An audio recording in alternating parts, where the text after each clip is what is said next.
Hello আসসালামু আলাইকুম everyone. আমি রিমা ইসলাম, ঢাকা থেকে। Bangladesh daily blog by Rima Islam. সবাইকে শুভেচ্ছা। কাছের এবং দূরে যেখান থেকে আমার এই ভিডিও দেখছেন সবাইকে শুভেচ্ছা, অভিনন্দন। তো সবাই কেমন আছেন? আশা করি ভালোই আছেন। আমিও আল্লাহর রহমতে আপনাদের দোয়ায় ভালো আছি। তো আজকে চলে আসলাম নতুন আরেকটা ব্লগ নিয়ে আপনাদের সামনে। তো আমি আমার আগের ব্লগে বলেছি আমি আমার ননাসের বাসায় বেড়াতে আসছি। তো আজকে ঘুম থেকে সকালে উঠেই বাইরে কিছু সময় হাঁটাহাঁটি করে এখন রুমের দিকে যাব। বাইরে একটু ঠান্ডাই। আমার ছেলে মেয়েগুলো এখন উঠছে কিনা। এই যে আমার ছেলে ঘুম থেকে উঠে ফ্রেশ হচ্ছে, মেয়ে এখনও ঘুমাচ্ছে দেখলাম আরেক রুমে। আমার হাজব্যান্ডও ঘুম থেকে উঠে গেল, সেও ফ্রেশ হবে।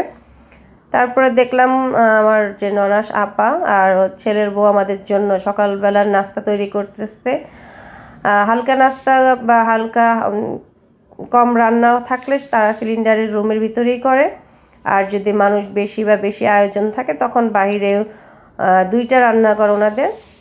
ওখানে একটার মধ্যে সিলিন্ডারও আছে, একটা আবার লার্কির চুলাও আছে। সব জায়গায় মিলাই তারা রান্না বাড়া করে। আর ওনারা যেহেতু লার্কি চুলা রান্না করে অভ্যস্ত, তা ওই রান্নাটাই তাদের কাছে বেশি ভালো লাগে। তো বেশি সময় লার্কিতেই রান্না করে। লার্কির চুলার রান্না কিন্তু আসলেই অসাধারণ মজা হয়। এই যে আমাদেরকে সকালবেলা হালকা নাস্তা দিলে এবং ভারী নাস্তাও রেডি। এর ফাঁকে আমার কয়েকবার চা খাওয়া হয়ে গেল। তারপরে দুপুরের খাওয়ার আয়োজন। আমি যেহেতু গরুর মাংস খাই না, আমার অ্যালার্জি প্রবলেম, আমি গরুর মাংসটা নিলাম না। তারপরে আপার সাথে আপা আমাদেরকে নিয়ে গেল ওনার মেজো ছেলে। আপার বাড়ির পাশেই আরেকটা নতুন বাড়ি করেছে, ওই বাহিরে থাকে। তো ওরা এখনও নতুন বাড়িতে উঠে নাই। এটা ভিতরে মোটামুটি কমপ্লিট, বাহিরে এখনও কাজ চলতেছে। তো ওটা দেখার জন্যই আমাদেরকে নিয়ে গেল। তারপরে আমরা সবাই এখানে আসলাম। আপা গেট খুলতেছে। বাড়িটা মাশাআল্লাহ অনেক সুন্দর করছে, অনেক টাকা খরচ করছে। সব ভালো দামি ভালো কোয়ালিটির জিনিসগুলো লাগানো হয়েছে বাড়িতে। এই বাড়িটা যদি যেহেতু ওরা একটু গ্রাম সাইডে, যদি একটু মাদারীপুর শহর সাইডে করতো তাহলে আরও সুন্দর হতো এবং ভালো ভাড়া দিতে পারতো। এটা মেনলি ডুপ্লেক্স করার কথা ছিল ফার্স্টে। তারপর সবাই নিষেধ করলো, যেহেতু ও বাড়িতে থাকে না আর ছোট দুটো বাচ্চা, ওর ওয়াইফ থাকে বেশিরভাগ বাবার বাড়িতেই, যে শুধু ডুপ্লেক্স করে থাকবে কে। আর আবার তো নিজের বাড়ি আছে। ওনার 3 ছেলে, বড় ছেলে মাদারীপুর শহরে থাকে। আগামীকালকে আমরা ওখানে যাব, ওদের বাড়িতে আমাদের দাওয়াত। তো সবাই আলাদা, থাকার মধ্যে খুব একটা লোক নাই। তো এটা একটা ডাইনিং স্পেস, 3টা বেড, বেলকনি 2টা, অনেক সুন্দর করছে বাড়িটা। এটা হচ্ছে কিচেন, আমাদের ঢাকার যেরকম সিস্টেম করি রান্নাঘরে।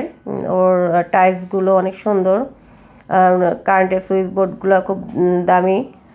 সব কিছু মিলিয়ে আমার কাছে ওর বাসাটা অনেক সুন্দর লাগছে, খুব ভালোই করছে। ডাইনিং স্পেস, তারপরে দরজাগুলোর ডিজাইনগুলো। আর ও আবার শহরও জায়গা কিনা আছে, ওখানে এসে নাকি আবার শুনলাম 5তলা ফাউন্ডেশন দিয়ে ওখানেও বাড়ি করবে। আর যেটা আপার এখন থাকে সেটা তার ছোট ছেলের। 3 ছেলে 3টা বাড়ি ওনারাই করে দিল, যে যার মতো করেই থাকবে। আর ওনার মেজো বউ বেশিরভাগ সময় বাবার বাড়িতেই থাকে, এটা মেজো ছেলের বাড়ি। তো আমি একটু ছাদে গেলাম। এখানে বিকেলে বসার জন্য সুন্দর একটা প্লেস করা আছে, চায়ের একটা আড্ডার জন্য ভালো একটা প্লেস। এখানে বসে বিকালবেলা চা খাওয়া যাবে, আড্ডাও দেওয়া যাবে। আর ছাদে তালা মারা, দেখলাম যে যেহেতু ছোট বাচ্চা আছে সবারই, ওরও মেজো ছেলের বড় 2টা ছেলে, ছোট 2টাই। তা ছাদে উঠে যাবে, ছাদটা এখনও ওইভাবে বাউন্ডারি দেওয়া হয়নি, সেজন্য তালা মারা। তারপর আমরা বাইরে চলে আসলাম। এই যে আপা আমাদেরকে দেখাচ্ছে যে কিভাবে কি করবে। ও এসে আবার নাকি দোতলা করবে। তারপরে যে আমরা এখন আবার একটু সবাই মিলে একটু হাঁটতে বের হলাম। গ্রামের আসলে জায়গার যে জমিগুলোর দৃশ্য কিন্তু একই রকম, হয়তো মনে হবে যে একই, আসলে এক না, এটা হচ্ছে আরেক জায়গায়। তো কিছু সময় হাঁটাহাঁটি করে এখন মাগরিবের ওয়াক্ত হয়ে যাবে একটু পরে, তা আমরা বাড়ির দিকে চলে যাব। বাড়িতে আসার পর আপা আবার সেই পিঠা নাস্তা, মানে একটার পর একটা খাবার আছেই আমাদের জন্য। তার ফাঁকে আমার 2বার চা খাওয়া হয়ে গেছে অলরেডি। আবার ছিটটা পিঠা দিয়ে আমার জন্য করছে দেশি মুরগি আর আমার হাজব্যান্ডের জন্য করছে হাঁসের মাংস। আমি যেহেতু হাঁস খাই না সেই জন্য আমার জন্য মুরগি করলো। তারপরে আবার জিজ্ঞেস করতেছে যে রাত্রে আমরা কি খাবো। তার মধ্যে আমি কিছুই খাবো না, আমার পেট পুরাই ফিল আপ। এটাই আলহামদুলিল্লাহ, যতটুকু খাওয়া হয়েছে আলহামদুলিল্লাহ। তারপর বাইরে এখন অনেক ঠান্ডা, বাইরে আর বের হব না আমরা সবাই মিলে। এখন আমরা ট্যাপের মধ্যে লুডো খেলতে বসে গেলাম। তারপরে কিছু সময় বাচ্চাদের সাথে কাটাবো, সাথে ফাঁকে ফাঁকে আপার সাথেও কথা বলতেছি, দুলাভাইয়ের সাথেও কথা বলতেছি। এই তো আজকে এই পর্যন্তই। আগামীতে আবার নতুন কোনো ব্লগ নিয়ে আপনাদের সামনে হাজির হব। আজকে আর বাইরে বের হব না, রাতের কোনো ভিডিও করব না, যেহেতু বাইরে অনেক ঠান্ডা, রুমের ভিতরেই থাকবো। সবাই ভালো থাকবেন, আল্লাহ হাফেজ। সবাই দোয়া করবেন, সামনে নতুন কোনো ব্লগ নিয়ে আবার আপনাদের সাথে হাজির হব। আল্লাহ হাফেজ।